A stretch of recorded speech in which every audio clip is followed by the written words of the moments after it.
So now we're on turn 10, which is December 9th, 1941, and I'm in the afternoon.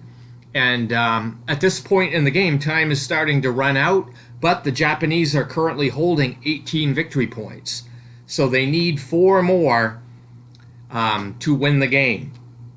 And so these are going to probably be coming from some heavily defended positions at Pearl Harbor or through attacks against Battleship Row.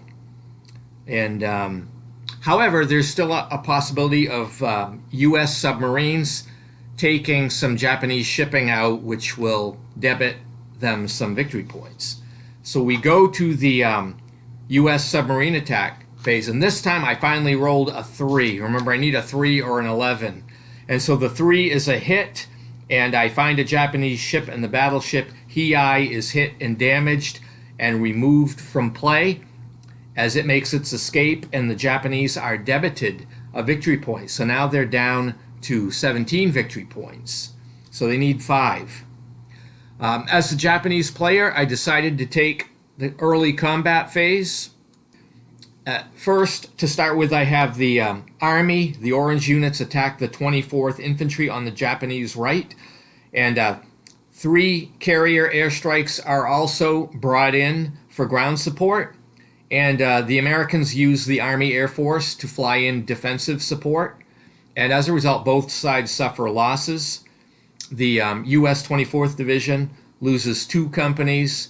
The Japanese Army takes 1 step loss. Then the commander of the Marines launches a risky assault against Battleship Row on Ford Island. And that is supported with an attack by the carrier-based aircraft and also the battleship Kirishima.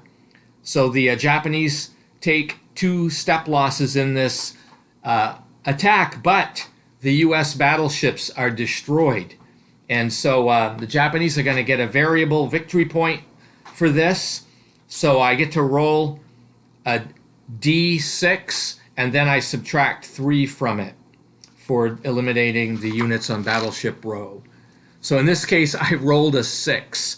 So I deduct 3, and that leaves me 3 victory points for Battleship Row.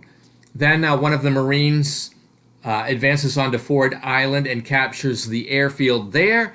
That gives me 2 more victory points, and that gives the Japanese player exactly 22 victory points. So this game is going to come to an end right here with a Japanese victory. And in retrospect, I think the American player made a mistake here by not deploying enough of the 24th Infantry near the approaches to Ford Island, which allowed this attack on Battleship Row. And of course, luck also went against my decision to put the American carriers in the close-in box, because this whole thing ended up costing me 4 victory points.